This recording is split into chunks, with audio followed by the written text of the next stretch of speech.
¿vale? En el primer capítulo hemos visto cómo uno puede descubrir dónde está Dios, ¿verdad? Y es que Dios está presente en todo lo que es el universo. Por cosas que Dios creó, nosotros sabemos que Él es bueno, misericordioso, sabio, eterno, poderoso y divino. Dios crea y cuida la creación. Todos los días hace caer lluvia, alimenta a su creación y le da todo lo necesario para existir. Observamos que no es un Dios ajeno a su creación, sino que se preocupa, cuida y sostiene. Hechos 14:17. Y aunque no dejó de dar testimonio de sí mismo, haciéndolo el bien, dándonos lluvias del cielo y tiempos fructíferos, llenando nuestros corazones de alimento y alegría. Conocer a Dios por las cosas creadas. Muy bien, tenemos que tener en mente de que ya sabemos que Dios es el arquitecto, Dios ha creado todo, Dios se puede manifestar de múltiples formas porque su huella está en todas partes. Entonces el ser humano con humildad tiene que pues, arrodillarse ante Dios, ante todo lo que ha creado. Y tenemos que ahora explicar otro dato, y es que, muy bien, ya yo sé que Dios ha creado todo, pero yo también tengo que saber que Dios tiene un propósito para nosotros. Tengo que saber que Dios es bueno, ¿verdad? Porque si tú lees el capítulo 1 de Génesis, Dios ha creado el sol, la luz, la estrella, etcétera, etcétera. Fíjate que cada vez que relata un día, siempre dice, y todo lo que ha creado es bueno. Vemos que Dios tiene un propósito y que toda su creación es para bien, tuya y mía. También vemos que Dios es misericordioso, es sabio, eterno, poderoso y divino. Vemos aquí diferentes atributos que se le da a Dios bueno, estos son poquitos, de los muchos que se le da a través de toda la Biblia. Pero vemos que Dios, todo lo que ha creado, es para un propósito bueno y para un fin. Y ese fin va a ser de que tú y yo estemos junto con Dios. Ese es el propósito de Dios. Dios te ha puesto aquí para que tú compartas junto con Él de las cosas creadas y tú también disfrutes y goces de aquella huella que Dios ha dejado y que tantas veces nos maravillamos, ¿verdad? De las cosas que Dios ha creado. Y ahora vemos que Dios ha creado todo, efectivamente, pero no es un Dios que crea y después abandona, ¿m? Sino que es un Dios que crea y que cuida. Es decir, la soberanía de Dios todavía sigue presente. Dios todavía sigue cuidando todo lo que nos rodea.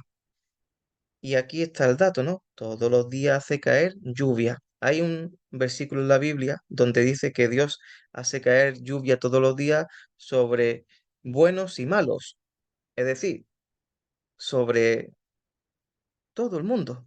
Dios no deja de dar sus bendiciones a cualquier persona, ¿no? Sea buena o sea mala. Dios cuida a su creación en su plenitud. Y también observamos que sostiene todo lo que cuida. Una cosa es cuidar, ¿verdad? Estar pendiente y otra cosa es sostener.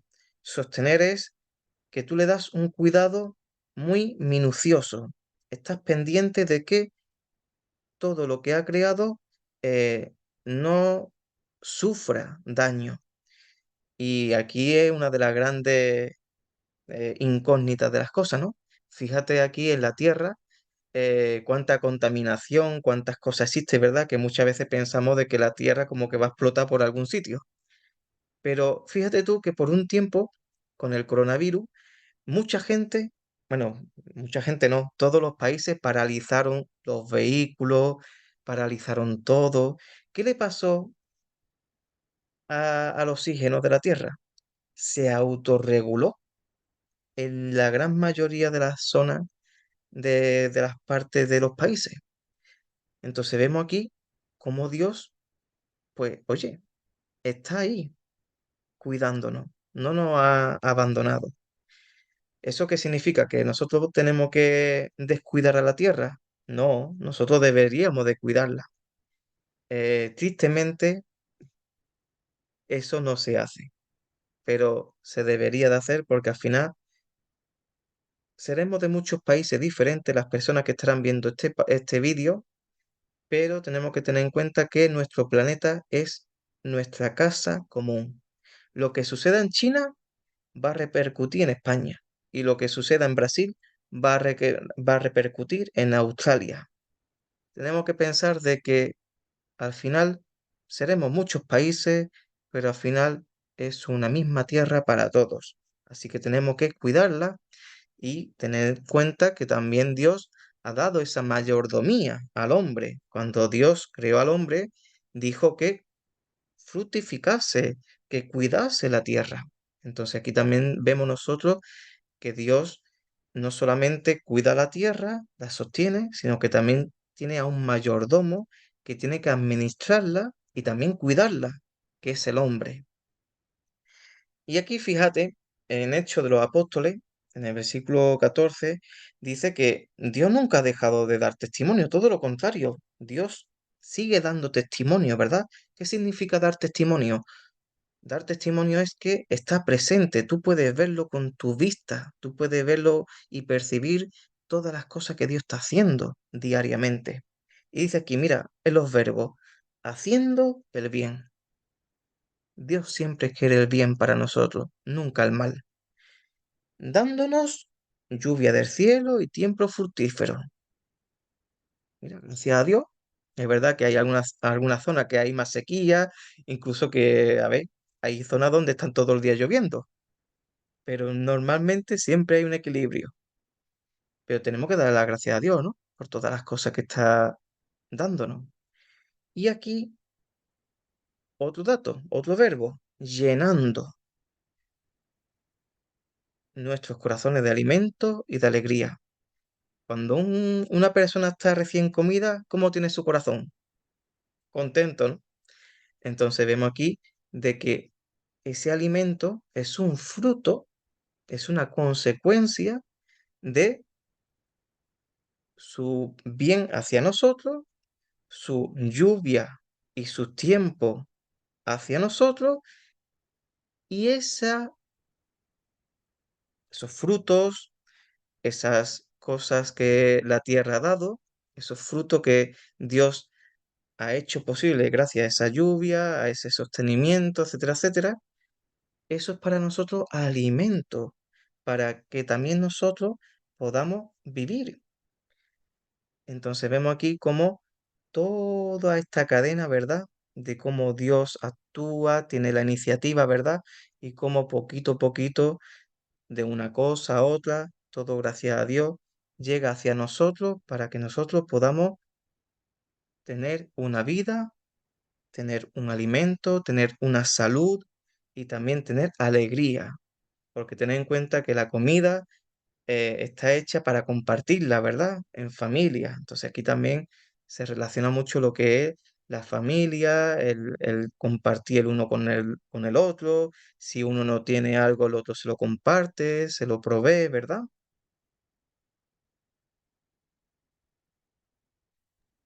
Dios es invisible a nuestra vista humana, pero eso no significa que no esté ahí presente. Ese verlo ahí presente se hace posible por medio de la fe. ¿Cómo saber que Dios está con los cristianos? Mateo 18:20. Donde están dos o tres reunidos en mi nombre, allí estoy yo en medio de ellos. Bien, si Dios existe es porque yo no lo puedo ver, ¿no? Esto es lo que todo el mundo quiere. La gente quiere ver, ver, ver, quiere palpar.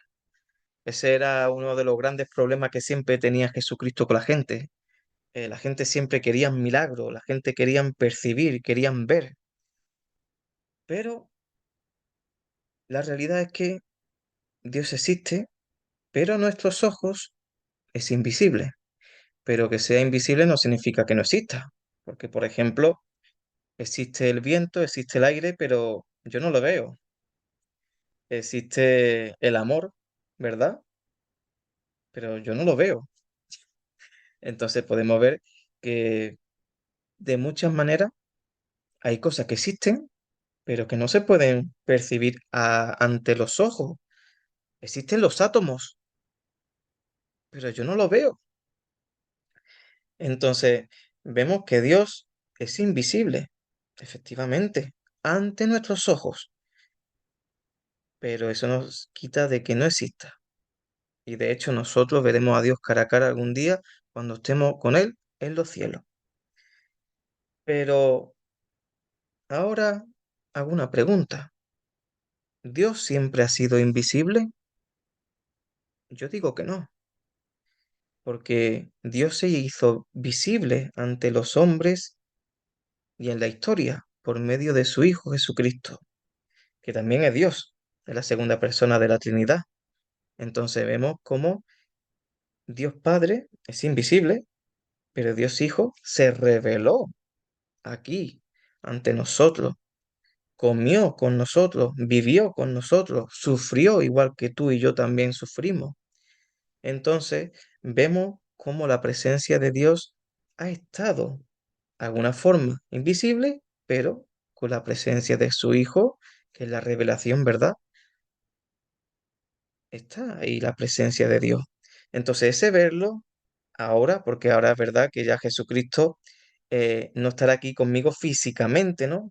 Yo lo puedo tocar como yo me estoy tocando a mí. Eh, Jesucristo sí está presente. Jesucristo tenemos que tener en cuenta que resucitó y luego ascendió a los cielos y ahora mismo está sentado a la derecha del Padre. Eso no significa de que Dios Hijo, ¿verdad? Jesucristo esté allí en los cielos y está despreocupado de nosotros. No.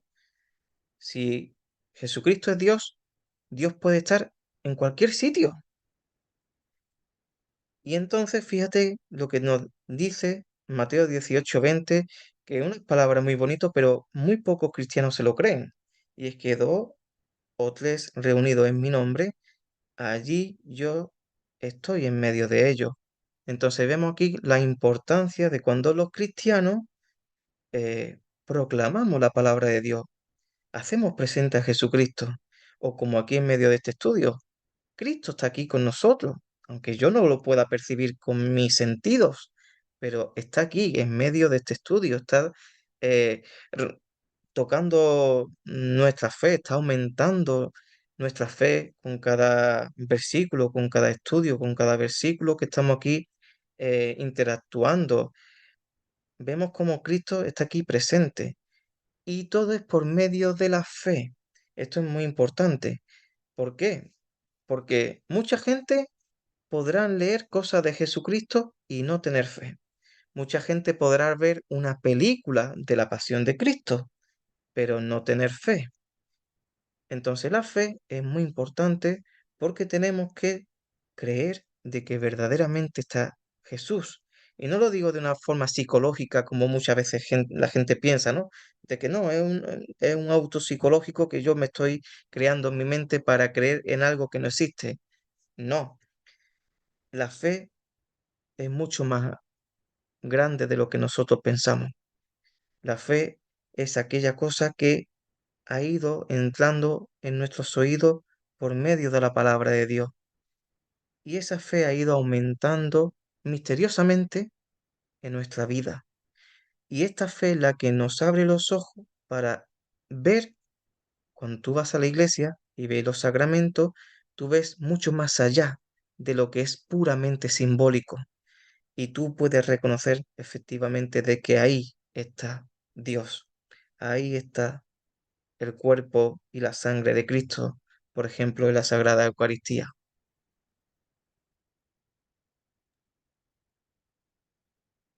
Romanos 1:19 al 21 dice, porque lo que se puede conocer de Dios es manifiesto entre ellos, pues Dios se lo manifestó. Eh, Medio para conocer a Dios, el entendimiento, porque las cosas invisibles de Él, su eterno poder y deidad, se hacen claramente visibles desde la creación del mundo, siendo entendidas por medio de las cosas hechas, de modo que no tienen excusa. El entendimiento humano está contaminado por el pecado, porque habiendo conocido a Dios, no le glorificaron como a Dios, ni le dieron gracias, sino que se envanecieron en sus razonamientos y su insensato corazón fue entenebrecido. Muy bien. Tenemos aquí Romanos capítulo 1. Fijaros que solamente abarca 3 versículos, pero estos 3 versículos da para mucho. Fijaros cómo comienza. Porque lo que se puede conocer de Dios, entonces, fíjate que Dios se da a conocer, ¿verdad? Y esto, cuando Dios se da a conocer, es porque uno quiere darse a conocer. Cuando tú quieres conocer a una persona, ¿verdad? Tú te tienes que abrir para que esa persona, pues, sepa quién eres, cómo te llamas, qué edad tienes, dónde vives, ¿verdad? Entonces tú te estás dando a conocer. Pues igualmente Dios se dio a conocer primero a los hombres. Entonces fíjate que aquí vemos la iniciativa de Dios. Dios sabe que el hombre, después de la caída, su mente, su corazón, sus sentidos, todos están bajo el pecado. Y el hombre, por su propia fuerza, no puede ir a Dios, no puede regresar a Dios. Por eso Dios tuvo que darse a conocer al hombre. Vemos la iniciativa. Y Dios dio un medio para que el hombre pueda conocer a Dios, ¿verdad? Que va a ser el entendimiento, la inteligencia. Y fíjate aquí, porque las cosas invisibles de Él se hacen claramente visibles, siendo entendidas por medio de las cosas hechas. Entonces, ese Dios que es invisible para mí, ¿cómo se hace visible?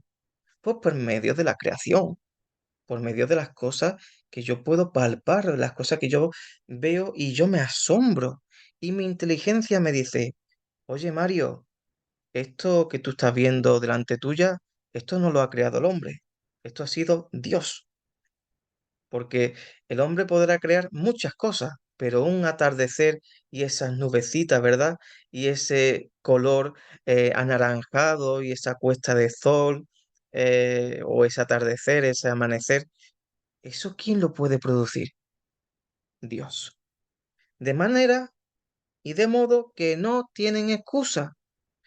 Esto es lo que le está diciendo San Pablo a aquellas personas que todavía no creen.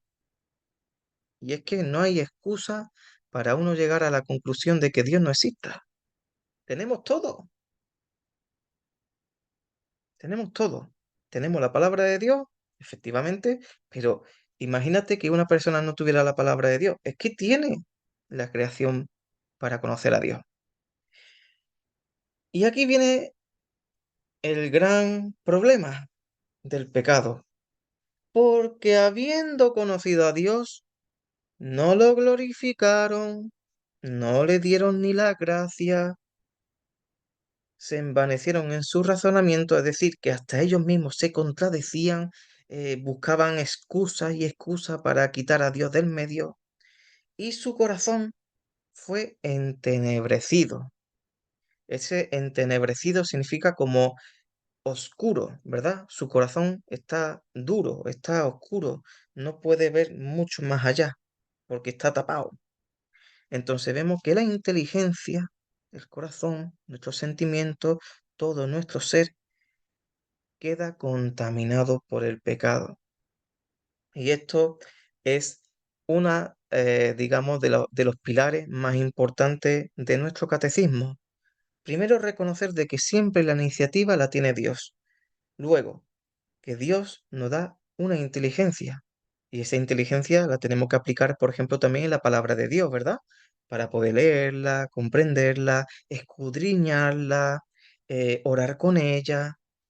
Pero fíjate que muchas personas, aún teniendo la palabra de Dios, leyéndola, estudiándola, etcétera, etcétera, etcétera, habiendo conocido a Dios, no glorificaron a Dios.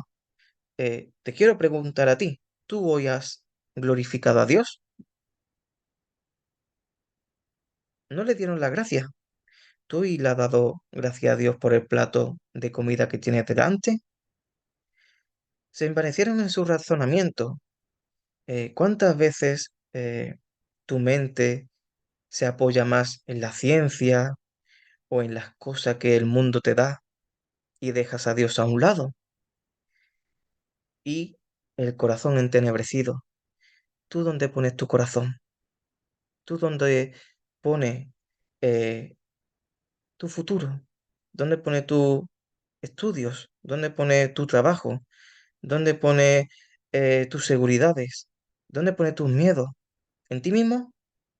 ¿En tus amigos? ¿O en Dios?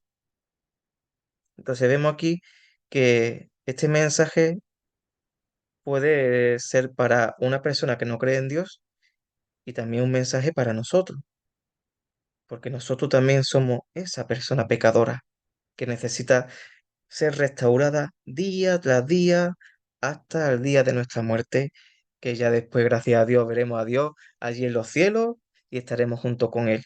Pero mientras tanto, nosotros tenemos que ser humildes y tener este esquema para saber y entender que esta es nuestra realidad y no podemos huir de ella. Es mejor entenderla, aplicarla a nuestra vida y enseñándosela a otras personas para que puedan conocer mejor a Dios y puedan conocer su situación personal de pecado. Hace falta reconocerse pecadores para poder comenzar ese nuevo camino, que es el arrepentimiento y volverse a Dios. Pues bueno, queridos hermanos, espero que este estudio haya fortalecido mucho en vuestra vida. Que Dios os bendiga.